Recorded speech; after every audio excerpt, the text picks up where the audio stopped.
see me? Yeah, Everybody. Yeah, you're good. All right. So start whenever Well, you're ready. listen. This is our 10th podcast. It's a little sad, though. We're missing our buddy Jeff. He's on, I guess, Roni. He's in a bit of a quarantine. Yeah, he's in quarantine because one of his wife's sister's husband was tested positive, Yeah, and then so- his sister tested positive. Not his sister, but his wife's sister. So he's got to stay away from 14 days or 7 days till he gets tested next. Yeah. And because I'm going out for surgery on Monday, I have to really stay away from anybody who's been in contact with the COVID.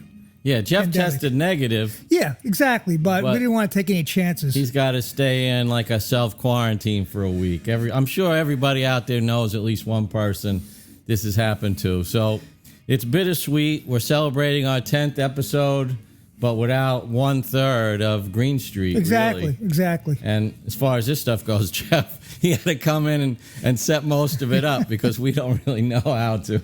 So thank you, Jeff. Yes. We'll be back we miss you. next week full strength. So it's Movember. Yes. You know what? It's starting to grow back. Yeah. You can't really see because it's gray. So Yeah, both Rich and I are kings of the white beard. but it's actually growing back. Even my granddaughter said, "Well, Poppy, you look a little better now." Since you last saw me. So it's getting there. And we're still looking for donations. You know, anything will help. Yeah. I know people are a little leery about donating to places, but hopefully it's going to a good cause. Yes. What else? I wanted to thank again Keith from 2-Bit Woodworks for dropping off, sending us this gift basket from Delicious Orchards, packed full of nice fatty stuff, cookies, cakes, and... That's right. Keith is also a veteran, and he was a guest here, and we discussed this, but it's Veterans Day, so we want to thank Keith especially and all the veterans out there for your service. Exactly. Happy Veterans Day. Yeah, and this was a real gentleman move. We were very surprised when this showed up today. Yes. So thank you. And we were hungry. Yeah. We did some damage already. Yes. And if you're not from the area, Delicious Orchards is...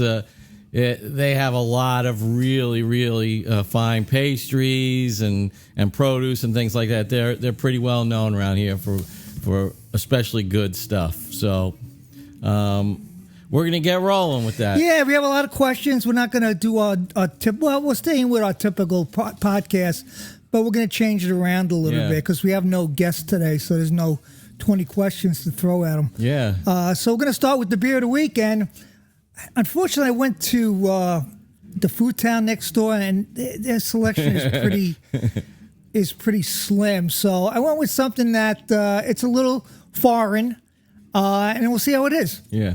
Food Town's a grocery store for those that don't know. Ooh, what do we got? Smithwick. Or as we call it, Smittix. Irish-made red ale. This sounds like it's right up my alley. Yeah, so I don't know if it's a twist off.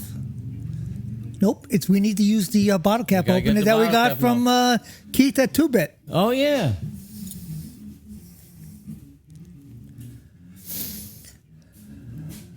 Got on a hook out here now.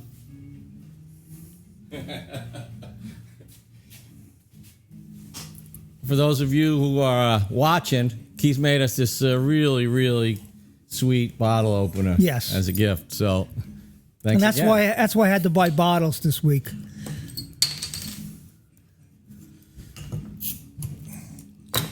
Cheers. Cheers. And cheers to you, Jeffrey. Yep.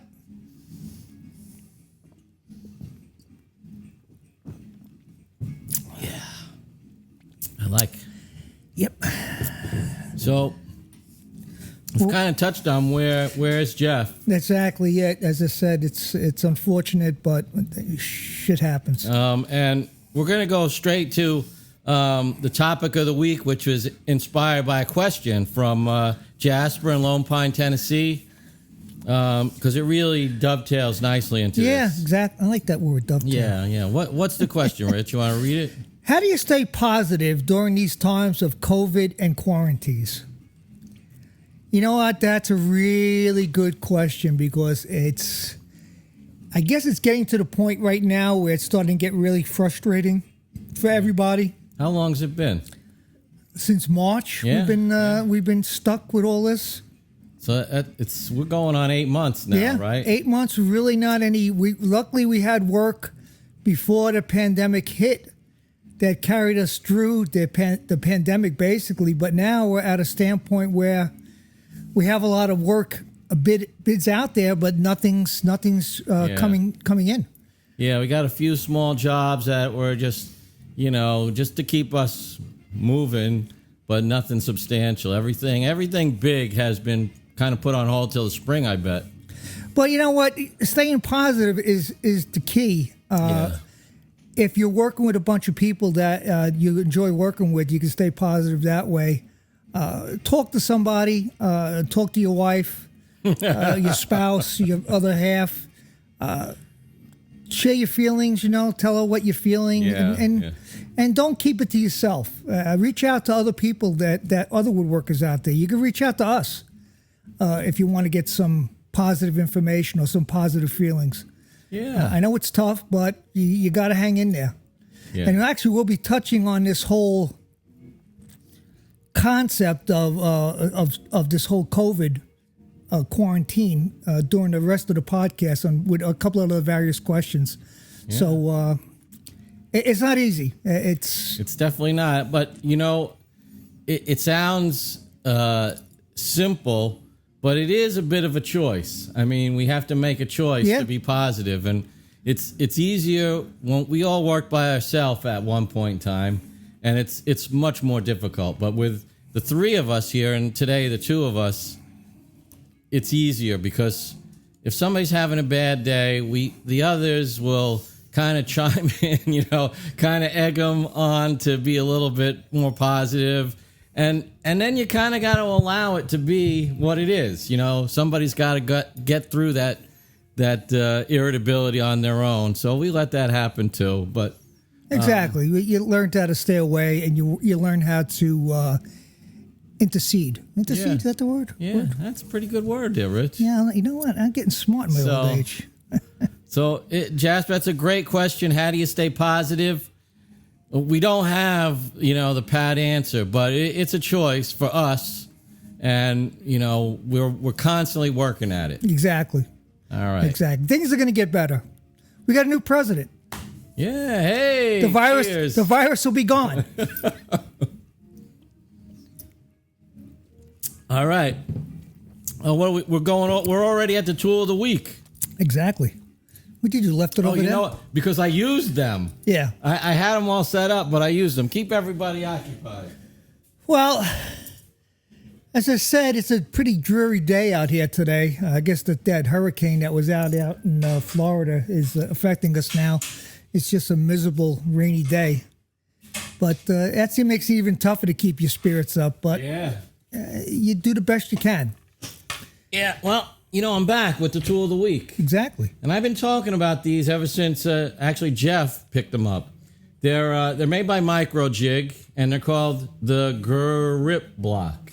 Grr-rip? Yeah, GRR-RIP block. I like that. And they're basically push blocks with a little bit of fancy detail. Some of that is this great grip rubber pad on the bottom, and kind of the way the handle is angled. If you're watching this on YouTube, you can see that the angle of the handle is sort of in and back at the operator.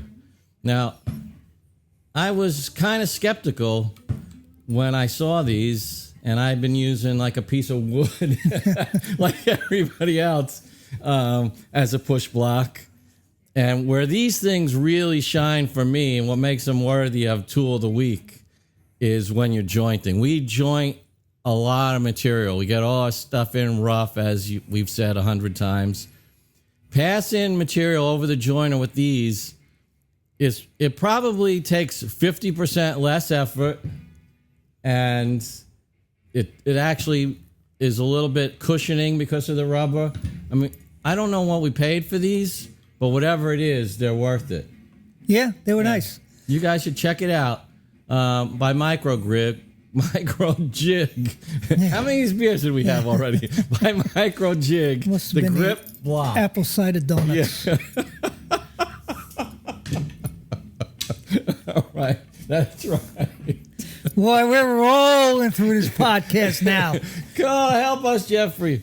All right, what do we got? Oh, Rich, it's all you. Oh yeah, this is my back to the gripe of the week. Yeah. This has something to do. I don't know if it has something to do with the times, but it's just the way you have to deal with people. Why? What is the gripe of the week? Yeah, why don't folks return messages anymore? No one is that busy. We send out so many messages to clients about what's going on, and you expect to hear from them in a timely manner. Yeah, and vendors, and you don't hear from anybody until maybe a week, 2 weeks, 3 weeks. And what do they always say, Rich? Oh, I was busy, or I forgot, or I was thinking about getting back to you, but something came up, the babysitter didn't make it to the house, and so many excuses. And all you do, you know what, you're trying to keep this business going. You try to keep in good contact with your customers, with your vendors, because I think at this time with this whole pandemic going on, it's important. Yeah. It's important to keep good contact with people, and we want to know what's going on. If you don't like the job, or if you're going to hold the job off until 5 weeks from today, let us know, and then I won't bother you again until 5 weeks. Then I'll bother you. Yeah, but even before the quarantines, I mean, we kind of noticed that people were not really timing with their responses, and everybody's got a phone on their hip nowadays. That's true. It doesn't take much to just say, "Got your message. I'll get right back to you," because that's basically how we do things. That's we're true. very, very good with our communication to everybody, clients, vendors, inquiries of all sorts. So it's just a matter of, we feel, courtesy, politeness, and Exactly. professionalism to some degree. Oh, wait a second. My wife's texting me. Okay, I will bring home the bacon. See? Okay, sorry. See what we mean?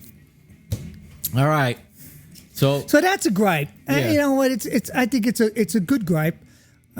People need to be more aware of other people's, I don't know, feelings or situation, or it's just we're all human beings. just courtesy. Exactly, courtesy. And so we're just going to keep rolling through this. There's only two of us here, so it's just going back and forth. We've had guests for about the last month, and Yeah, exactly. Jeff, so there's been 4 people here to let the ideas, simmer and volley back and forth. So we're probably just going to roll through these things more quickly today than usual. Maybe we'll see. I might get into a diatribe of. Depends, right? So yes, I couldn't think of what the rest of the word was. We got a lot of questions here, and we'll go through them. So first up, I guess this is good for me to handle. What is your favorite music to work to? That's from Trim. That's from Tim at True Trade Carpentry on Instagram. Which I believe he's going to be a guest. Is he? Yeah, I think so. Guys, I don't know. I'm not sure. Jeff's not here, so I don't know what the hell's going on. So, we forgot to shut it off. I better go do that. The air conditioner? No, the air conditioner and the music. That's true. All that while we had this music playing in the background. Rich, tell everybody what your favorite music is. It's definitely not Afro Celt beat. I like to listen to a variety of music. My go-to station now is College Station here in Jersey. Brookdale Community College has a station that's been on for 45 years, and they're a commercial radio station, so they play a lot of music, and they play a lot of the music that you hear now. with the groups that are out there now. And they also play back some of the older music too, but they don't play the songs you would normally hear with the older music. Yeah, they're 90.5 FM here. They call themselves 90.5 The Night. Do they have a streaming service? Yeah, they do. So anybody out there could probably find them. Same place you found us. Yeah, that's and you know, if it depends on when I'm working. If I want to get pumped up, I'll listen to some AC/DC. I'll listen to Meatloaf. That's good driving music for me. But you know, I listen to basically what's on the radio here. There's nothing. After a while, I don't want to hear about the guy's mother getting shot by the Nigerian government. The Nigerian government. Yeah, well, that's me. That's my favorite music is Afrobeat. I like a lot of soul and funk. So we listen to that. We have a Pandora station that's on all day, and we'll hear a lot of Fela Kuti and things like that, and all the groups and people he's inspired through the decades. Yeah, so I have my music list on there too. So Yeah. it varies in the shop. Sometimes you'll hear a lot of my music. Sometimes you won't hear my music for a day or two. But it is what it is. I mean, I kind of tuned it out. I hear the music, but I'm not really paying attention to it. Yeah, a little Rage Against the Machine comes on. That this morning. That's my new song. We'll stop what I'm doing to turn it up. a little Killing in the Name. Yeah. F you, I won't do what you told me. I had that blasting this morning. So, Tim, we hope that answers your question. Yeah, I mean, whatever floats your boat. Yeah. Everybody listens to certain things. People aren't listening to classical music. Yeah, but we do like to have music going. Exactly. Just keeps the day flying by. What's next, Rich? Who's on there next? Our friend and colleague, Keith, at 2-Bit Woodworks asks us, what is your favorite style of furniture? I guess I'm still in that whole green and green genre, and I'll stay with Craftsman and Shaker furniture. I would say those two are my favorite styles. Craftsman being the number one, and Shaker being number two. I just love the white oak. I love the corded white oak. I love the way it looks. I love the lines, the clean lines, the joinery that they do. That's my favorite. Yeah, exposed joinery. Yeah. I mean, anybody that does what we do at this level, at this size, typically that's the type of furniture that inspired them to start woodworking. It's definitely 50-50 with me. I would say that that 50s modern, the clean lines, that's probably inspired by the Shaker and arts and crafts and a little bit of the Asian aesthetic. I'm influenced by that as well. There's, the Frank Lloyd Wright school of design. Yeah. And I love that stuff. I like that. Yeah, it's the same. It's the whole Craftsman. That's it. Yeah. Anything that's inspiring, that's shows the individual and that sort of thing. Yeah. So, Keith, why don't you send us some more photos of the work you've done? Show us what inspires you. What inspires you? It'd be interesting to know what inspires all you guys out there. Yeah. Keith, he's also got another question here. It's kind of related. He wants to know what's our preferred finish for indoor, which is typically what we do, and maybe outdoor pieces. Well, we don't do a lot of outdoor pieces per se. Well, the Adirondack chairs will be outdoor once we get. In fact, I forgot to mention that we're selling plans to the Adirondack chairs on our website. Yeah. And there'll be a how-to video coming out as soon as this whole crazy, what's going on in the world, this crazy world right now. Yeah. We'll get to that. We've made quite a few of those chairs. Yeah. They're pretty popular, so we decided to put out some plans. But as far as indoor stuff, we'll use tung oil and then a wax on top, a couple of coats of tung oil, and then buff it out with a wax. We like to stay sustainability. I guess that's the key word. Yeah. We don't like to use toxic stuff because God knows what's going to happen to you. You know. Yeah. I've gone through my whole career spraying lacquer and working with stains and all that, and it was time to say no. I don't want to do this anymore because I don't want my life to be shortened by breathing in all that stuff that I breathed. Well, I had a mask on, but still. Yeah, it's toxic. I mean, yeah. You have to have a special license to have a booth like that, to dispose of everything. And let's face it, shops didn't have a lot of that stuff. No. They would. I know guys that were probably dumping it in the ground in the backyard somewhere. That's exactly it. But that's So we use basically a straight tongue oil cut with a citrus solvent. Yes. So there's really no like chemical dryers in it. And Jack Thornton 98 on Instagram, he also asks, how many coats of tongue oil do you use when you're finishing your work? How much time do you let pass between the coats? And that's pretty simple. 2 coats is pretty much going to do it for a regular piece of indoor furniture. If it's going to see any kind of hard use, as much as 4 coats. And that's kind of where you start with the outdoor stuff. 4, 5, or 6 coats. Yeah. And you're good to go. It's a pretty durable finish. I think it gets a bad rap as far as not being durable around moisture and things like that. But it's all about, waiting the 1 to 2 days, depending on the conditions. Here in the shop, it's heated and air conditioned, so we really only have to wait a day in between coats. Yeah. And as long as you're applying it, properly, it penetrates into the wood. We've had a lot of success using just tongue oil and a little light rubber wax. And we use the Rubio Monocoat product. Yeah, we've used that. I'd be interested to use the stuff for outdoor furniture to see how it works.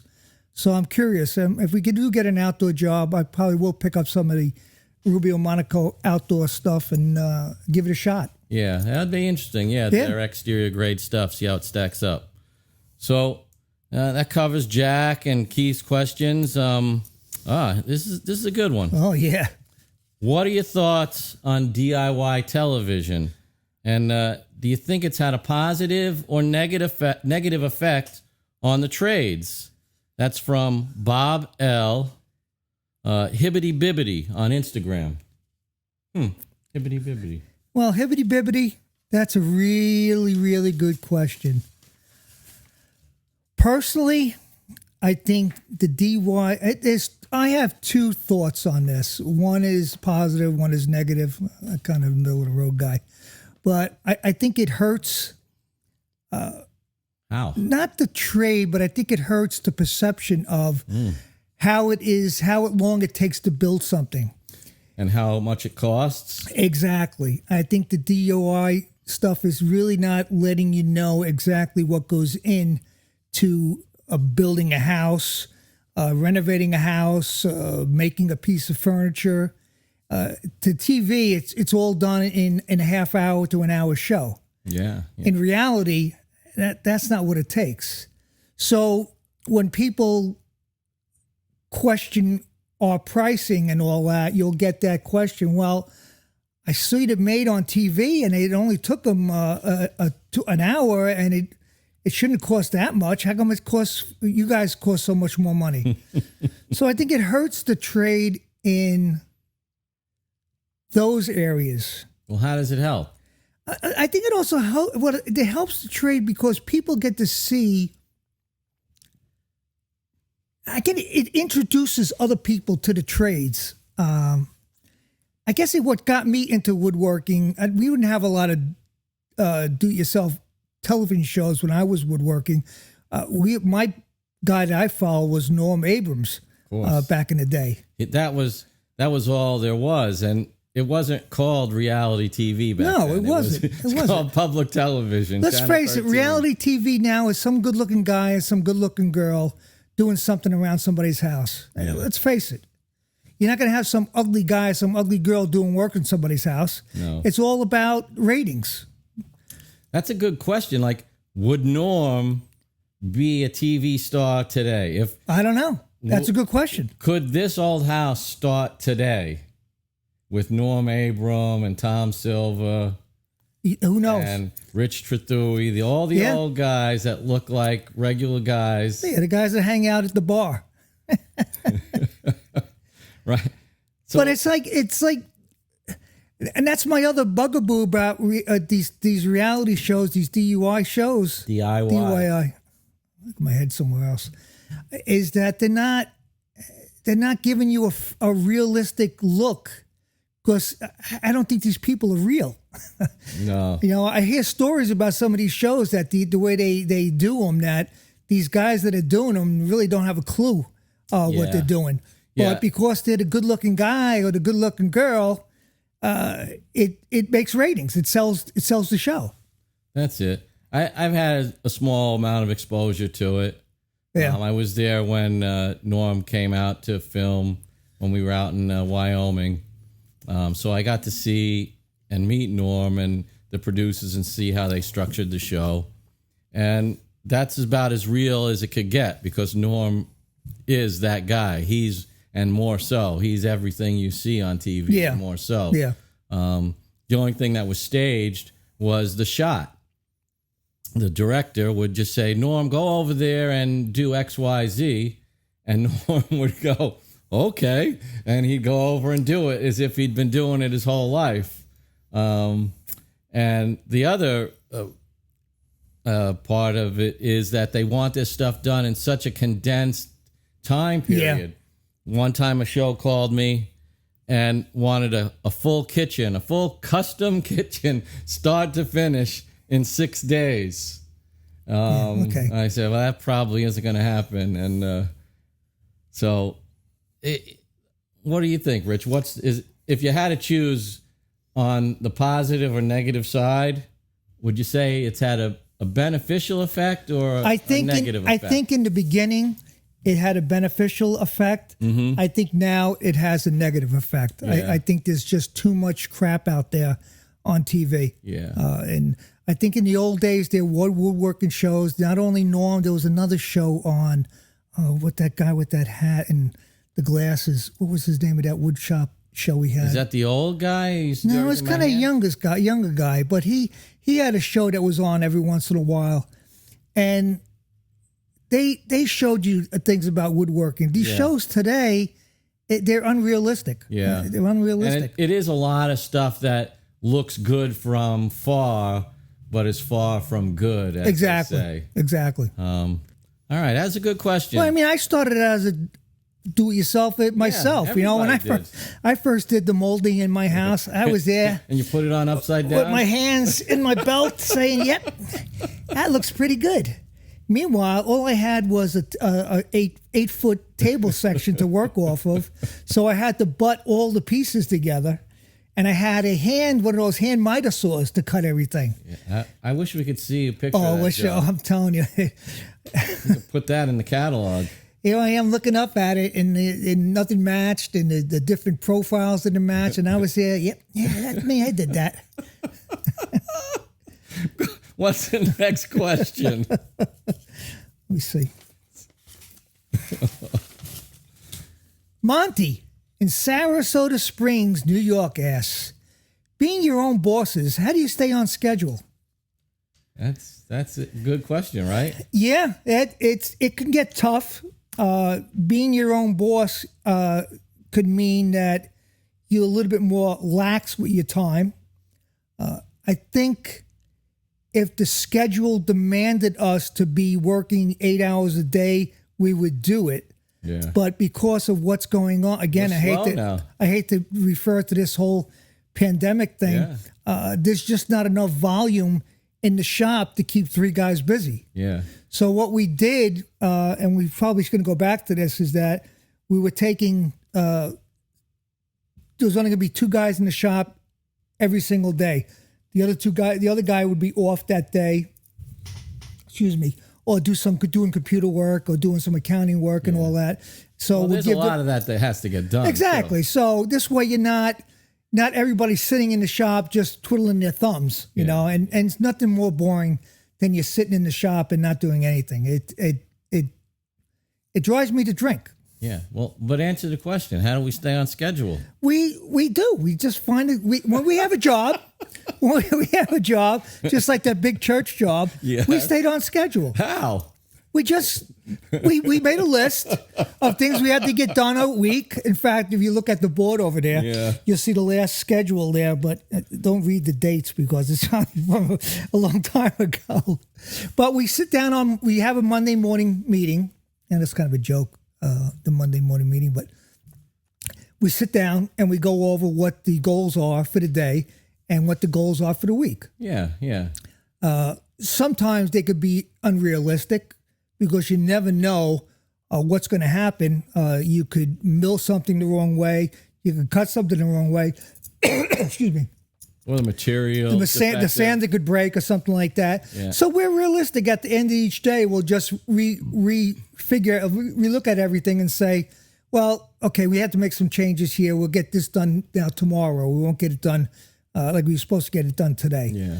But we make it work. Yeah, we have goals. Yeah, exactly. We have specific goals, and we have accountability to each other. Exactly. And then we try and balance our, personal lives and, the quality of our life with getting the work done.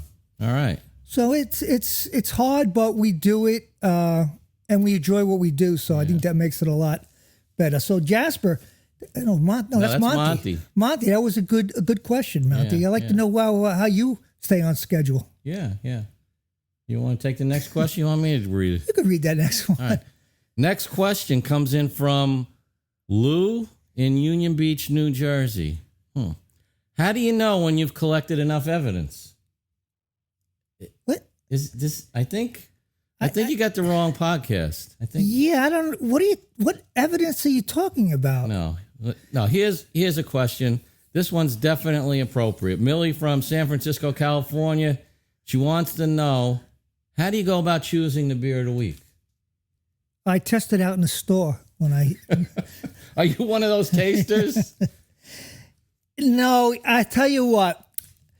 In my younger days, the beer of the week would have been limited to not too many beers, because there weren't too many beers out there. This day and age, there is so much to choose from. So you could we don't look at it from a standpoint, is this person going to like it? That person going to like it? We buy it just to see what it's all about. I don't like a lot of these IPA beers, these heavy bitter beers, but I'll drink it because it's what we're trying to show people about this particular beer, this particular one that we bought, the brewery and all that. So, and we're trying to help the local breweries around. Sponsors. Yeah. Just saying. Where's Schmidt's made? This is Ireland. Don't tell me it's made in China. Oh, wow. It's brewed by the Guinness and Company, St. James Gate, Dublin, and Ireland. Imported by Diageo Beer Company, USA, Norwalk, Connecticut. Product of Ireland. I had this in Scotland. No wonder I like it. Yeah, it's good. But yeah, there's no science to it. It's just I went into the store today. I mean, I couldn't find anything really. So I picked up the Smithwick's. If I went to another liquor store, I know that would have had a bigger option, but it's just what the time is. I don't know what you guys, I don't know what Jeff does. I don't know what you particularly do, Rob, as far as... I look at the colors on the labels. I like the bottle. That's it. Listen, we're going to go over here. It looks like this guy sounds familiar too. Miles, known as the Eat, Drink, Wine guy on Instagram. He wants to know, how do you keep your ideas and designs fresh? Where the hell are we? We're right there. We're circling around a little bit. Okay. You're not following the script. Yeah. What was that he asked us now? He wants to know how we keep our designs and ideas fresh. Gee. Real answer. I don't really have an answer for that, in the sense that, how do you keep things fresh? You're like when when somebody asks us to design them a built-in, Yeah, but basically we're getting a feel for what the customer wants, whether they want traditional, old-fashioned, country, and things like that. Let's use Samir as an example. Yeah, well, yeah, there's a customer that contacted us. He wanted a very modern type of look. But we didn't know that at first. Exactly. So what we do is we throw something at him in a design and try to get his feedback. In fact, we do that with a lot of customers. We'll design something and say, okay, this is what we think. You tell us, are we going in the right direction? Yeah. And they'll come back when they get back to us. And they'll start saying, no, I want something more modern looking. I don't want these raised panels or anything. I want flat panels. I want that floating shelves or floating cabinets and things like that. So there's no... Let me read this question again. It's... How do you keep your ideas fresh? You really... Keeping them fresh, all your ideas come from past projects or past things that you read. Not necessarily. I don't know. You do most of the design work. Yeah. Me, I don't do that. Yeah. I don't. Yeah. So, I mean, that's a good question for you. How do you keep yourself fresh besides taking a shower and using the deodorant? Well, there's so many little things that are tucked away in the recesses of my mind. Oh, that boy. This is going to be a long one now. Like, if I have books on people I admire their work, like Frank Lloyd Wright, I'll mention again. A lot of architects I like. And so I'll sort of take inspiration from those things. Or maybe it's a building I see or a piece of machinery. It's not necessarily the inspiration from a piece of furniture, but it's a detail from something else that I like the way it looks. And I'll say, how can I reinterpret that into a piece of furniture? How can I create that sense of floating or that sense of muscularity? Or see, you're good at that. Me, it's not my forte. That's just something that's always been with me. It can be a bit. That's of why a he blessing. designs. Yeah, that's so. All right. Well, I hope that helps. Yeah, Miles. Look everywhere for inspiration. Exactly. I guess people, and not just within the traditional. It could be anything. It could be the way a tree is leaning in a certain direction, and it's, I don't know. It could be it could be anything. That's it. So let's see the next question. My wife wears the pants in the family. Oh, no. This is from Lou in Union Beach again. No, you know what? I'm not answering this question. In fact, you're banned. These are joke. These are joke questions. I hope so, because no, he's we make sure he doesn't come up on this. Go list to the anymore. next question. Jesse Gar 55 on Instagram asks us, should Lowe's or Home Depot plywood be avoided? That's an honest, good question. We've had to use it on a couple of occasions where we're doing like we did this prop wall or something like that. But it had to be fireproof. Yeah. Why would somebody want to avoid it? Why is this question even relevant? Well, I think because they think that it's a cheap product, that it's being made overseas, and you're not going to have the quality of. But then again, I've dealt with a lot of cabinet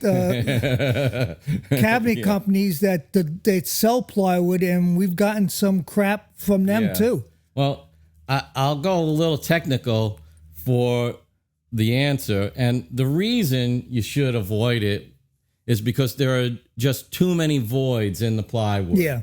The skin of it may look nice and may be comparable to a more expensive cabinet grade wood, but it's the void. So like when you cut into a piece, it'll sort of curl up and potato chip maybe, or in the worst case, there's like a soft spot where you can actually press your finger into it. So it's mostly the inner structure of that wood. That's what makes it cheap. And also look at the ply. Yeah. Sometimes you'll see how thin the ply is on a piece of birch plywood, and then when you go to sand it, you'll say, "Oh my God, why is the birch disappearing?" And now I'm seeing the second ply. Yeah. So it's 128 inch. That's gotten a lot. That's happened a lot now. Yeah. The plywood that's coming out now, the ply is so thin that you can't sand it without. You got to be really careful. Yeah. Not only is the actual exterior dimension shrinking, but yes, the interior is where they're really cutting the corners. Yeah. So because some plywood you get 3/4 plywood, it's not 3/4, it's 11/16. Yeah. Sometimes you get plywood, it's 3/4, it's 3/4. Yeah. So the short answer is, should you? Yes. Yeah, Yes. when I do exterior work or I need some flooring, subflooring, yeah, I'll go to Home Depot or Lowe's. I have no problem Well, that's with that like at the all. CDX. Yeah, exactly. I get my supplies from there, 2x4s and all that. But not cabinet grade stuff. No, I don't. That I don't. I go to professionals. I have the right to, when it comes in, I have a right to refuse it if I don't like it. If it has marks on it, we check every piece that comes in when we unload it. So, and we look for those voids and all that. And if we have a problem, there's a void, they'll usually come and take care of it. They'll send us a new piece. Yeah. I mean, not that you can't bring it back to Home Depot, but who wants to? Exactly. All right, Jesse. So should it be avoided? Yes. Yeah, the good plywood, yeah. The bad plywood, no. If you're doing outside projects and all that, no. Get it from Lowe's. It's a lot easier. Or Home Depot. Yeah. Okay. Next question is from Randall. He's RM Crafts and Customs on Instagram, and he asks, and we've already answered this question, but this is what Randall says: has work slowed down during the pandemic? Yeah. Yeah. Yeah. You know, you think about when this first started, we were actually in Vegas at a trade show, KBIS trade show in January. Yep. When we first heard about the virus breaking out. We didn't think of it as something that would affect America at all. Exactly. And then March rolled around, and then all of a sudden it was all these restrictions. You can't go out. You can't drive. You can't go to the shop and all that. We were a close-knit group, so we were able to still work together, but there was no work. We had a job, but it just got us through the worst part of the pandemic. Yeah, thankfully it was a large job. Yeah, so we were able to work on it and still keep the shop lights on. But yeah, it's tough. I'm hoping that this is going to resolve itself soon. Well, there's certainly an air of unease and uncertainty just in the general public. People are not, really looking to jump with both feet into a project. Yeah. I mean, I feel it myself on a personal level. We were talking about getting a car, right? I went out, test drove a couple of cars, picked one out. But then, I sat back and said, let's just see how this whole thing pans out. And, so now the car dealers, they email every day. I get like 3 emails. I'm like, I'm waiting just like everybody else. So it's just a natural reaction. When you're not sure of the future, it's one of the worst things for the economy. The stock market always reflects that uncertainty as well. So plus you don't, this is my problem. You never get the truth anymore about what's going on. I refuse to listen to the media anymore because they have their own agenda these days. So who do you follow? Who do you listen to? Who says that there's no such thing as a coronavirus? We know there is, but the severity of it differentiates between people. I know doctors that tell me that it's not that bad. It's just basically like the flu now that's going on. But the severity of it now is not like it was back in March. Yeah, but who do you believe? You don't know, and that's again the uncertainty. You have people that are dying, and you have people that are on respirators, and then you have people who have no symptoms at all. So it's a tough situation out there, and we're doing our best to cope with it emotionally, psychologically. as a business. And if you guys have any suggestions, you want to share your thoughts on it, we're here. Thank God for my wife's pension Yeah, I know. It's fat. and my Social Security. It's fat. Fat. All right. I'll be leaning some weight off this body because I'm going to have to start cutting down. Yeah. Going to go on that survivor diet. Exactly. Randall has a follow-up.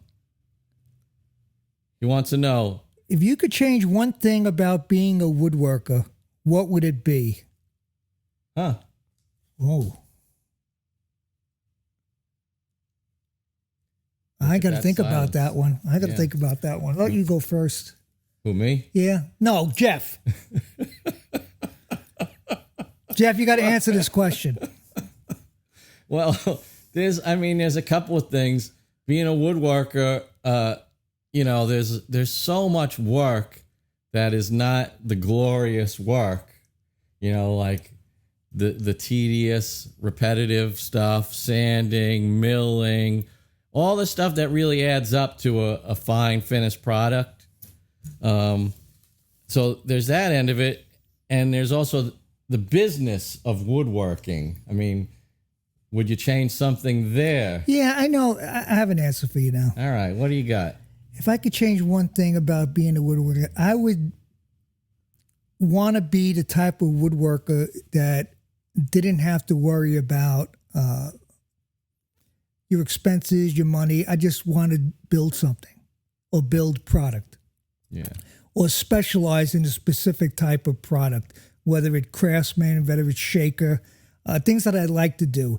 And not having to worry about having those fears about, oh my God, when am I going to sell this next job? When am I going to eat next week and all that? So if I could change things, and I would like to be that type of person. But in reality, that's not going to happen. Patronage is dead. Yeah, it's not going to happen. So I would wish I could be something like that. Not like a hobbyist, but well, that's why hobbyists are capable of putting out such fine work. Yeah. They could spend as much time and money on something, and it doesn't really have a detrimental effect on the job, where we're constantly having to create that balance. Exactly, because we do it for a living, and it pays the bills. Right. So that's another. Yeah, and plus I would probably like to just be a more not a hands-on woodworker, but more with your hands, using hand tools. Less power tools. Yeah, less power tools. The old-fashioned way of using planes and all that. That comes into and chisels and all that. Production time and everything else too. Yeah, because now you got to get things done real fast, and it's not unless maybe you have a what's the word I'm looking for? When somebody hires you to build something, it's like a commission piece. Yeah, where you can take the time because they realize it takes that long to do a particular project. Then I would like to do things like that, like commission work, and just have the ability just to spend time on that project and just work on it. Yeah, those are like gallery pieces. Yeah, instead of having to wear 15 hats, the finisher, the accountant, the saw guy, the estimator, and all that, which we all do when we had our own businesses. We all wore different hats, and that could be tiring. Yeah, I don't know if I could change one thing. Yeah, I guess that's that. I'm with you, Rich. The idea of being a woodworker is a very, it's a personal one. We all invest so much of ourselves in it, and to constantly have to sell that little bit of yourself. Yeah. And to get that sort of justification for who you are as a craftsman from outside sources that may or may not understand, what it is that we do. Yeah. It can be sometimes a struggle to put that in its proper place, separate it from, how we feel about ourselves. Yeah, exactly. That's a great question. And it kind of segues into our last question. We put this last because it's a really good question. It's from the Lonesome Dove in Waco, Texas. I spent some time in Waco. Yeah. I think I seen a movie called Lonesome Dove. Yeah. If you had to do it all over again, would you become a woodworker? No, I'd be a porn star. No, I don't think I could. Would you find yourself in the same difficult straits? If I had to do it all over again, yes, I would have started this a lot younger than when I started it. So you're doubling down is what you're saying. Not only would you be a woodworker, but you wouldn't have... I would have started it younger. Chosen that first career in accounting. Yes, I was white-collar worker for many years, and back in the 80s, early 90s, I got laid off, and I couldn't find a job as an accountant, so I started doing woodworking projects by myself with all my little Sears Craftsman tools, and it blossomed from there. It was something that I'd love to do. So, yeah, I wish I would have gotten into it a lot sooner and had a chance to go to those schools that they had. Maybe not the Bennett School, but and really really fine tune my trade. Yeah, I would do it.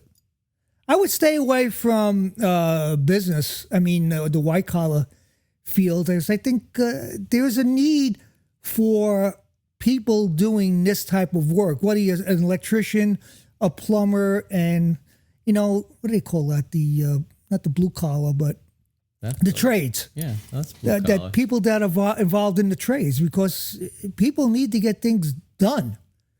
Looking on Facebook isn't going to help you solve that plumbing leak. You may think you know how to solve it, but in reality, you're not going to solve it. So I think staying in the trades is a good spot for kids. Unfortunately, I don't too many kids that want to get into the trades. Yeah, we haven't had too many. No, everybody wants to be on their computer and play with this and play with that, and it's just. Yeah. I think it's going to be a sad state of affairs in another 10 years as far as the trades are concerned. Well, we got to have buildings. We got to have electricians, HVAC mechanics, plumbers, framers, masons. Well, I think the quality of what you're getting there is going to be less and less. Yeah. I'm not sure about that because, I mean, look at the way it's always gone. It's the wave of immigrants, the current wave of immigrants have been That's true. manning those jobs, whether it's been your Polish immigrants, my Italian immigrants. I mean, they brought whole towns from Italy to do the stonework. Yeah. In Manhattan. I mean, to put up all that marble. I mean, Carrara marble, that comes from Carrara, Italy. That's why and they would bring whole towns of men over and to work on those things. And that's how Little Italy started. Yeah. So you mean tell me Chinatown started because everybody wanted Chinese food? No, they were over here as laborers for like on the railroads and things like that. But still involved in the. Well, that's true. Labor. Now I'm not. I don't know if I could say it that way, but look at the trades now. A lot of it's all are immigrants now. You got the Spanish, the Mexicans, and all that, and even the Polish and the Russians.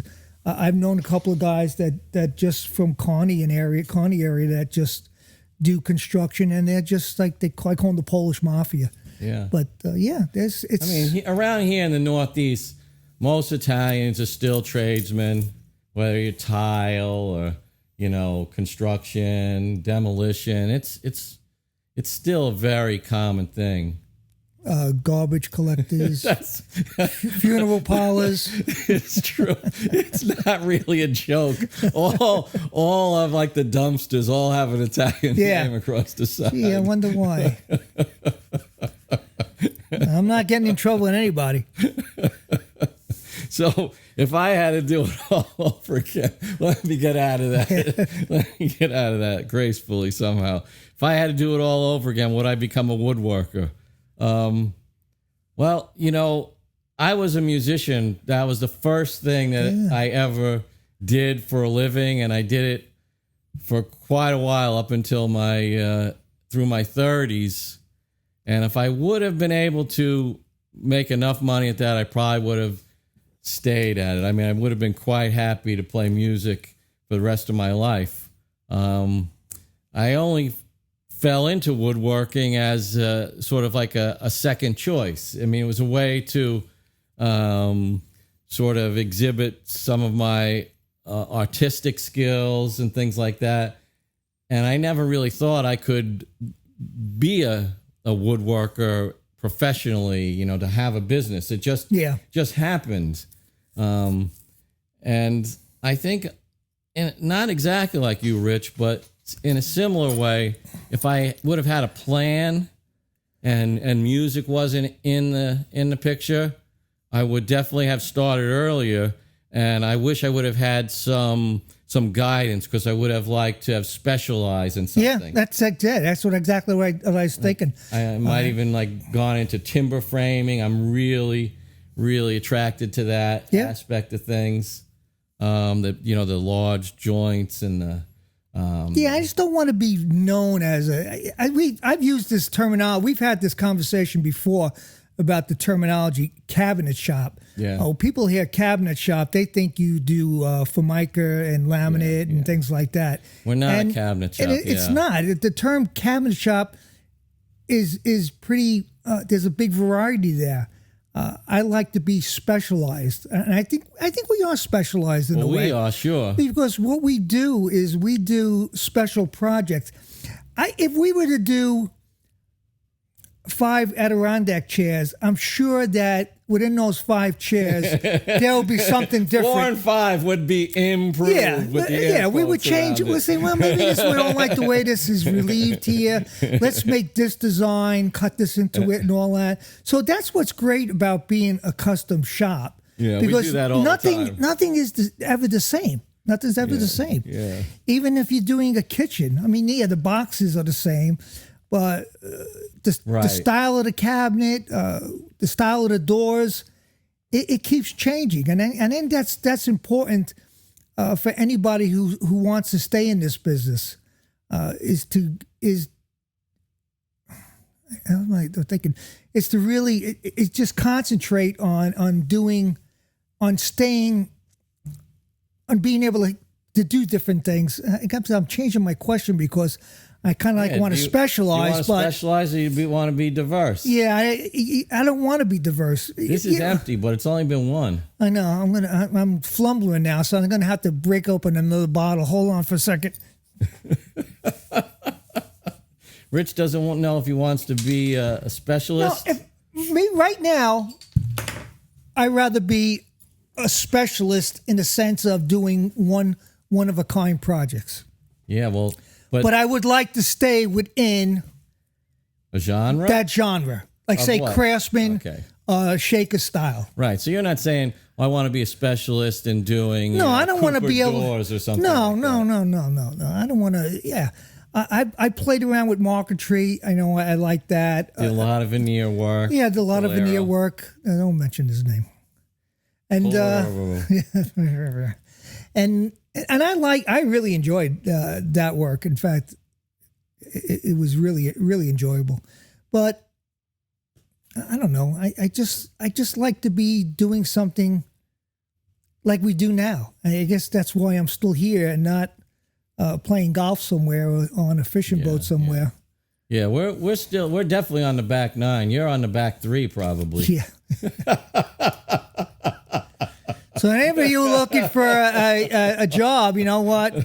Send me those resumes and, a little cash. It'll pop it up to the top of the list? Yeah, it could help persuade, put you up there on my A list. All right, so we'd both do it again. Yeah, we would. Yeah. But I like the fact that you would have stayed in music. You know what? If I was young, I would have been a good musician. Yeah. because I really enjoy It's still my first your love. music. I wish I would have done something with it. And I thank God my sons have dabbled in it. My son, one son had a band. He's a drummer, and my other son was a bass player. I play bass. And I all played that. bass for a long time too. Yeah, and they had the taste. They went on tour. They traveled around in a beat up van. Yeah, that's what I remember those days. It's like it sounds so glorious, but if you've ever been with like 4 or 5 people in a 15-passenger van. Yeah. And all of your gear, sleeping like on top of, music cases, and everything's really dirty all the time. Yeah. It's not, I mean, they're great stories now, and it's a young man's game, but that's what happens. You start, for me, especially, I was getting into my 30s, and, you start looking around at all your contemporaries, and like you only have one pair of pants and a coat, and then you have to get ready for a show, and you gotta perform in front of somebody, and you might not be in your freshest state. And you got to worry about where you're gonna take a shower, clean up, and all that when you're traveling. But I wish I would have done that when I was younger. See, I'm envious of you because you actually backpacked through Europe. Yeah, that's right. Yeah, I never had that, so I grew up as a goody two shoes. Yeah, I did a lot in my younger years. I should have been a little bit more, not rugged, but rough and defiant. Yeah, going into accounting, that's kind of the opposite of that. No. You want to see? I'm going to backpack with my bookkeeping book through Europe. Well, no, the funny thing is, if you know Rich now, there's no way you could see him as an accountant. None whatsoever. I didn't see myself as that either. I don't know why I went into it. How could you have been an accountant? Yeah. Sometimes it takes a while to find yourself in life. Yeah. And I did find myself later on in life. And that's why I'm here now. Yeah, we're lucky. We're actually lucky we have this little shop and this business, and we're still chugging along. So speaking of chugging. Yeah, that's Middix. We want to thank everybody for, hanging with us. And again, our final thoughts. We're sorry, Jeff. Jeff went out. We got to go to beer of the week. Yeah. Again, fast recovery to Jeff, and hopefully that there's nothing serious going on with him and with the coronavirus. Yeah, I don't think so. Test on Friday, he's going to get a back. negative test on Friday, so then he'll be back, and I'll be gone. So I probably won't be here for the next couple of podcasts because I'll have my surgery on my ankle. So. Unless they fly me in for a special appearance, I don't think probably not going to happen. No, I don't think so. I'd have to get myself here. So, our final thoughts on the beer of the week. Up to you. Well, that's right. You brought it, so it's up to me. I like this a lot. I liked it even before I knew it was a product of Guinness, which is my favorite drink. In fact, Rich and I went to lunch yesterday. And I had a Guinness. We did? Yeah, that was just yesterday. So this is right up my alley. I don't even know how to describe it. When Jeff's away, we like to play. Yeah. Oh God. Yeah. In fact, a funny story is that to break away from the beer debate, a lot of these what we were doing today was basically what we wanted to do, not follow the format that we normally follow. So, Jeff, you see, you can't leave 2 old guys alone by themselves because you never know what's going to happen. Yeah. But the beer, I like it. It's a good beer. Again, I like it on tap. Beer loses its flavor when it's shipped in a bottle or it's shipped in a can. Yeah. When it's on tap, when I had beer in Scotland, I had Smithwick's, I had a couple of different other beers. Guinness and Dunn? What the hell is that called? Something and Dunn. Yeah. Innis and Gunn. Innis and Gunn. That was good. I had a calling there. It was really good. It was on tap. And one thing I loved about the beer in Scotland, when you got a beer that was, say, a Smithwick's, you got it in a glass that said Smithwick's. And now Guinness is probably the only one we see here. Stella Artois probably still does that. Yeah, I had my Guinness in a Guinness glass yesterday. Yeah. I get a Miller Lite and it comes in anything. Paper cup. Exactly. One of those red plastic glasses. Oh, you laugh. I've been in situations where we ran out of glasses, so we got to give you in cups. And I do not like drinking beer out of a cup. It's 2 thumbs way up. Yes, this is a good one. Yeah. In fact, we got 3 left, so Jeff can have one when he gets back. The closing thoughts we got here. Movember. Just want to remind everybody, even if it's not for us, if you see it somewhere else and you can donate, it's a great cause. Men's health issues. Yeah, we were talking about. In fact, the conversation we were going to start talking about sustainability, but then we were talking about. Well, here's what spurred it on. Oh, the giving back. Yeah, give it back. And this is the gentleman Keith we met from 2-Bit Woodworks. It was nice of him to send this gift box to us.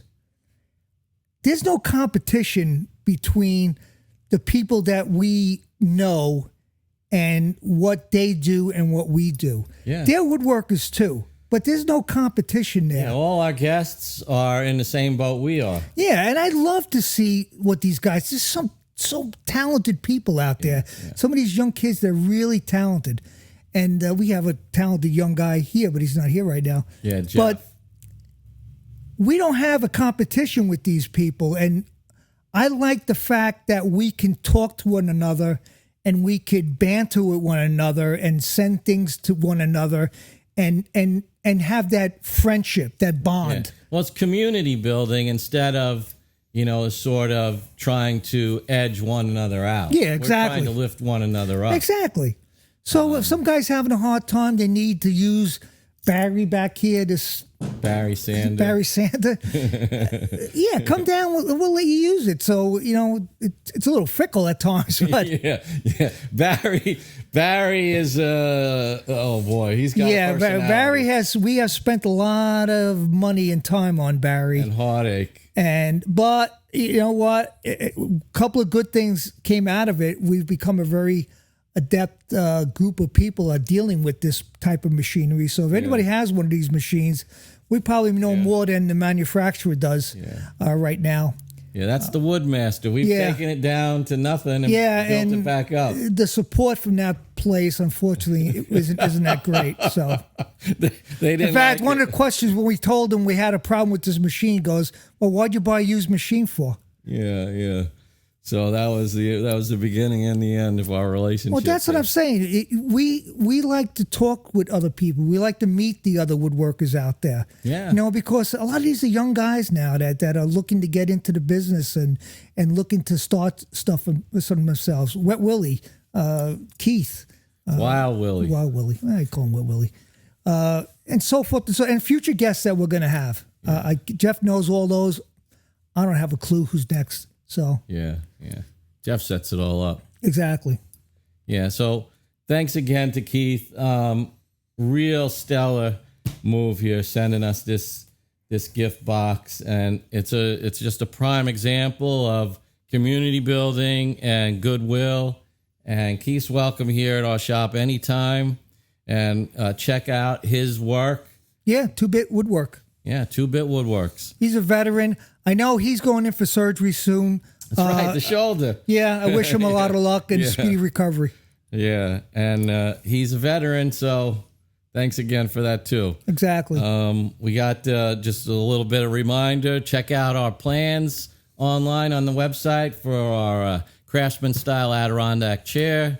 There's a table and a footstool type ottoman that goes along with it. And it's something that it's a good looking piece. Yeah, and if you do purchase the plans, give us some feedback. Yeah, how you found it to build it. Yeah, because we could certainly make adjustments. Exactly, that's what we'd be looking for. And it doesn't take a whole heck of a lot of expert skill to build it. Just some patience. Some basic machinery, but yeah, we went over it with a fine tooth comb, rough tooth comb.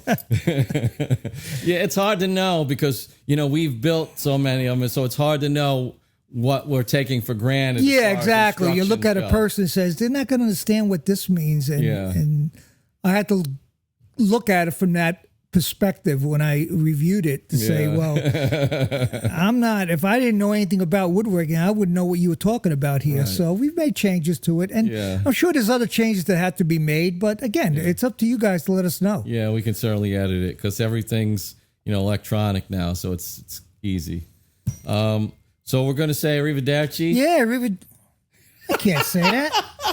Arrivederci, amici. Ci vediamo. Auf Wiedersehen. There you go. We'll see you again. I'll see you guys when I return from my foot surgery. All right. Take care of yourselves out there. And speedy recovery, Jeff. We miss you. Yep. All right.